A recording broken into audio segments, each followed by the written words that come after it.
Vous écoutez Visite mortelle. La saison 1 du podcast s'est finie il y a quelques mois maintenant. Et surprise, on est en train de travailler sur la saison 2. Alors pour vous faire patienter, on se retrouve aujourd'hui pour un épisode bonus de Visite mortelle. La question « Qu'est-ce qu'un cimetière ?» a guidé nos réflexions durant tout le projet. C'est une question que nous nous sommes posées et que nous avons posée à nos invités. Alors il nous semblait plus que logique de vous la poser à vous, chers auditorices. On s'est retrouvés toutes les deux autour d'un micro et on a décidé de vous écouter et de réagir à chaud. Vous avez été si nombreuses et nombreux à nous écrire et à nous envoyer vos audios. On est vraiment très contente d'avoir une aussi belle communauté de taphophiles. C'est aussi l'occasion de se recommander des tombes et des cimetières à visiter pendant les vacances. Pour que ce ne soit pas trop long et pour faire durer le plaisir, l'ensemble de vos contributions sont scindées en 3 épisodes. Bonne écoute! Le premier audio, c'est Ludivine du compte Instagram @ilétait-une-tombe, tout attaché, qui nous l'a envoyé et on va l'écouter. Salut, je m'appelle Ludivine et j'aime bien me promener dans les cimetières pour apprendre à connaître les personnes et les personnalités qui ont disparu. J'ai découvert le concept des visites mortelles par le biais des aliens à Solidays entre 2 concerts. D'ailleurs, si vous allez à Solidays, passez par le village Asso parce que c'est top. Moi, j'adore cette idée de découvrir l'histoire à travers les cimetières. Sinon, on s'en tient presque toujours aux dates, on les retient ou on les retient pas. Et comme ça semble toujours un peu étrange aux yeux des autres comme passion, visiter un cimetière, finalement, écouter ce podcast, ça m'a en quelque sorte motivée à arpenter encore plus de cimetières. Ça m'a un peu déculpabilisée aussi, un peu décomplexée. Pour terminer, je pourrais dire que ma tombe préférée, c'est celle de Jean-Baptiste Clément, au Père-Lachaise. C'est l'auteur de la chanson Le temps des cerises. Et en fait, ce que j'aime bien, c'est qu'il est enterré en face du mur des Fédérés, qui rappelle l'épisode de la Commune de Paris. Et sur sa tombe, il y a même des cerises colorées et sculptées. Et je trouve ça très beau. Déjà, merci Ludivine pour ta participation, c'est trop cool. Et son compte Instagram, on vous le recommande, il est vraiment hyper beau et tout, elle présente plein de trucs. Et puis en plus, je crois qu'elle vient de commencer un peu, donc il faut aller donner de la force, vraiment. On s'est rencontrés d'ailleurs à la visite guidée qu'on avait évoquée dans le dernier épisode de Visite mortelle, lors du printemps des cimetières. Ludivine est venue, donc c'était trop sympa de se rencontrer. Elle a notamment participé en lisant un poème sur la tombe d'une poétesse. Et ça, c'était trop beau. C'était trop cool. Je trouve que le côté, ça m'a décomplexé en fait de me rendre compte qu'il y avait une communauté de taphophiles.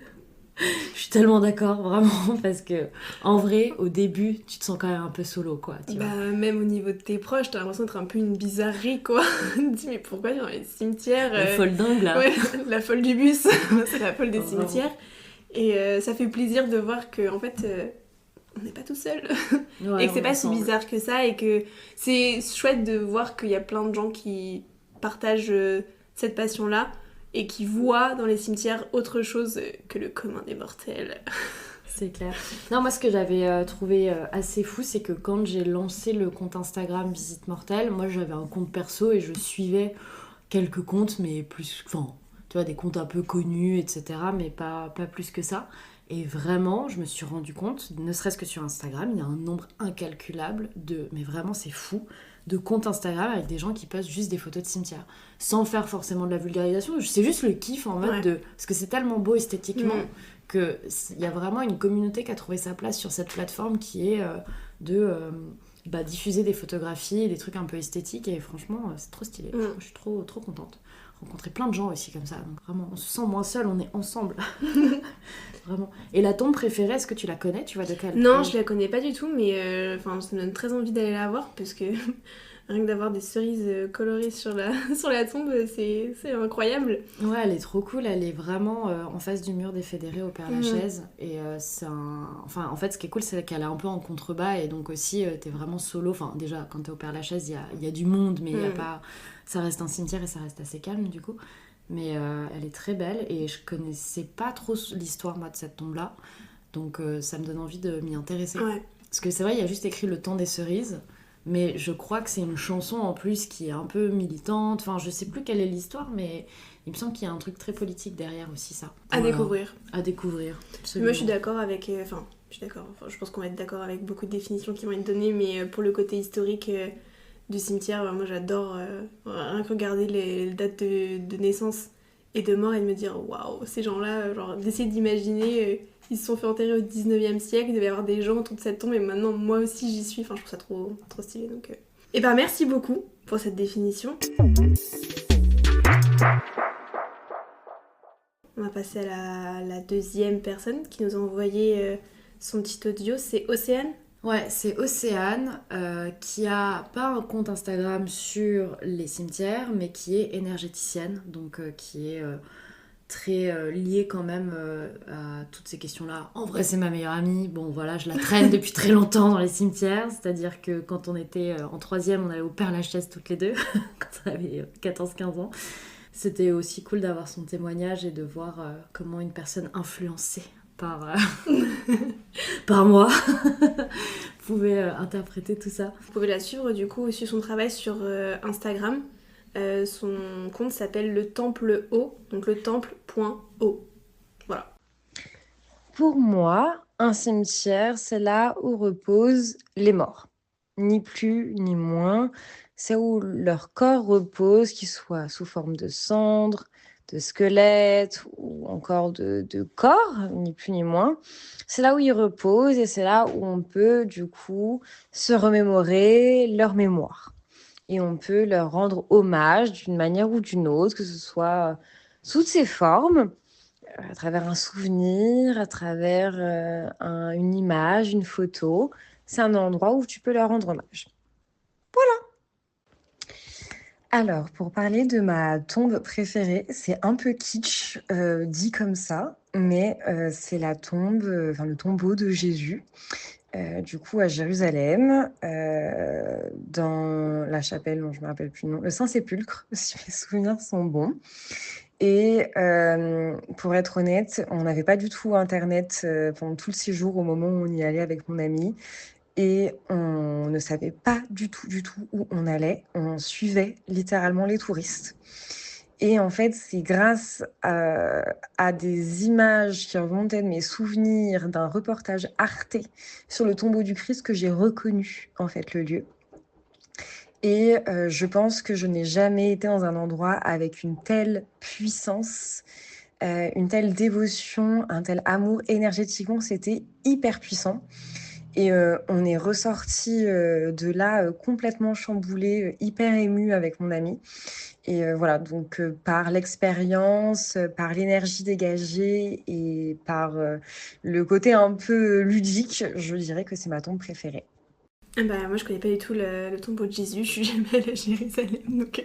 Mais je trouve ça hyper intéressant parce que je la connais pas personnellement Océane, mais je pense qu'elle est très liée, forcément c'est aussi son travail, tout ce qui est énergie, tout ça.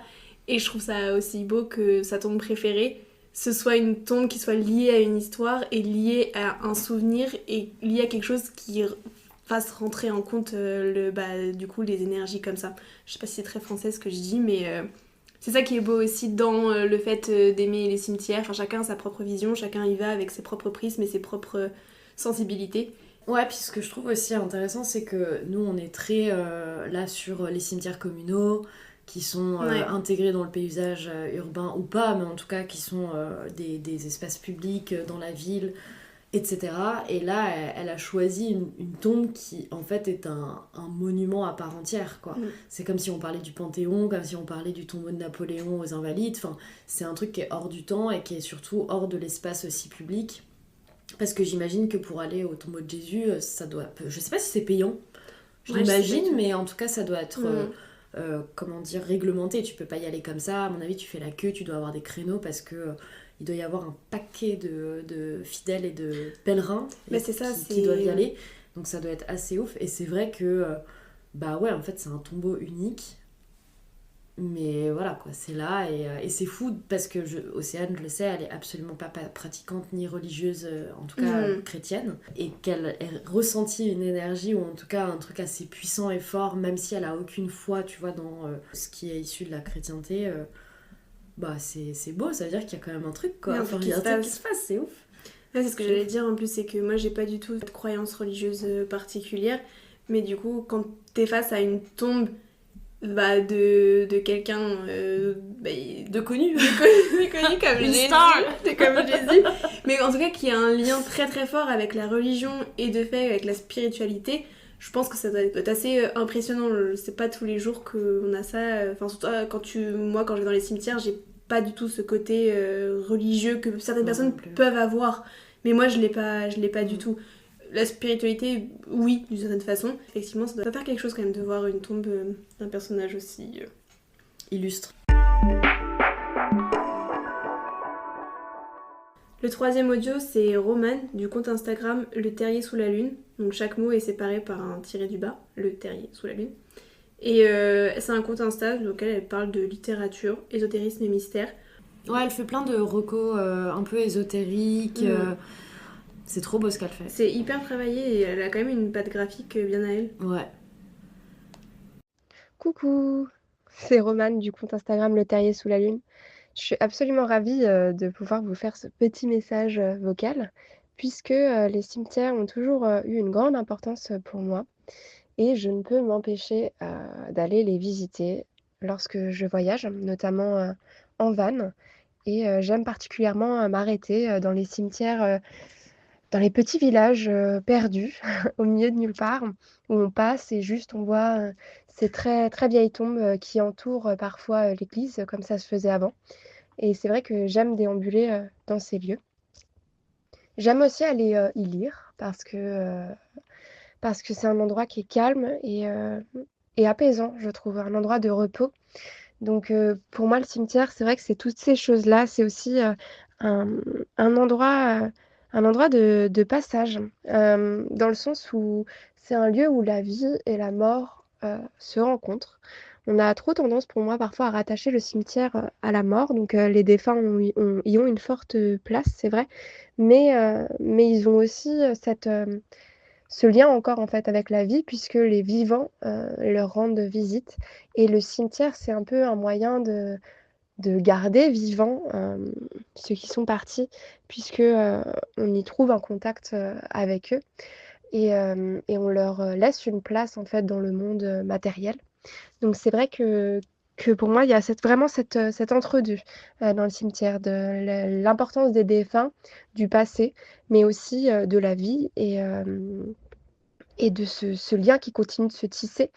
Et voilà. Donc c'est pour ça que j'adore les cimetières, que je les trouve vraiment essentiels dans nos sociétés, pour la mémoire collective, pour différentes luttes comme le féminisme, etc. Et en ce qui concerne ma tombe préférée, en fait, je n'en ai pas parce que j'aime tout simplement rencontrer de vieilles pierres tombales, parfois sans nom et juste, et bien, rester là, passer un moment, on va dire, avec le défunt ou les défunts dans ce lieu en souvenir de sa vie, même si la tombe est inconnue. Donc voilà, c'est plus à l'occasion. Je marche dans le cimetière et quand je vois une tombe qui attire mon attention, eh bien, je m'arrête et j'y passe un moment.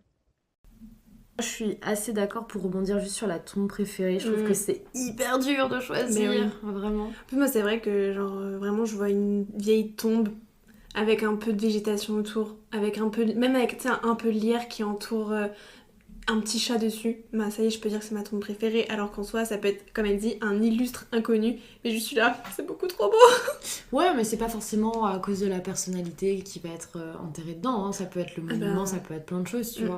Moi, s'il y a du métal, c'est bon. Tu m'as conquise. Une croix en fer. Une petite chapelle avec des vitraux en plus dedans. Ah ouais, tu vois, les chapelles, genre, ça me touche moins, bizarrement. Ah ouais. En fait, comme il y a beaucoup de chapelles qui se ressemblent toutes in fine, ce qui est intéressant, par contre, c'est les vitraux, ouais. Ah bah oui. Ça, les vitraux, ça fait péter des câbles. Ouais, péter des câbles. Puis quand t'as le petit rayon de soleil, là, qui passe, et du coup, les lumières des vitraux se reflètent sur la pierre, ça, mais... Ouais. Non, moi, c'est le combo métal et mosaïque. Ouais. Si c'est une tombe en mosaïque, un peu art nouveau, art déco là, moi c'est bon. Tu m'as conquise, tu m'as eu. Sur sa définition, je suis vraiment d'accord avec elle sur le fait que, encore une fois, c'est un lieu qui est fait en fait pour les vivants, qui est absolument pas fait pour les morts, parce que les morts ils sont morts. Ils s'en foutent. c'est des lieux qu'on doit se réapproprier aussi.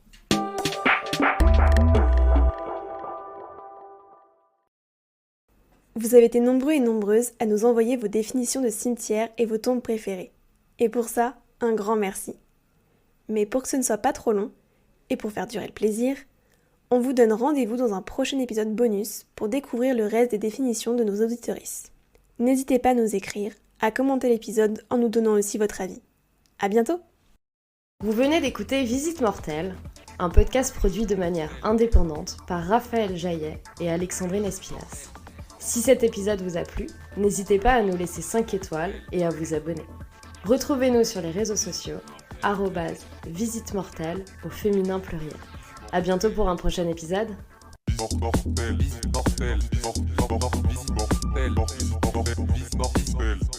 Visite mortelle.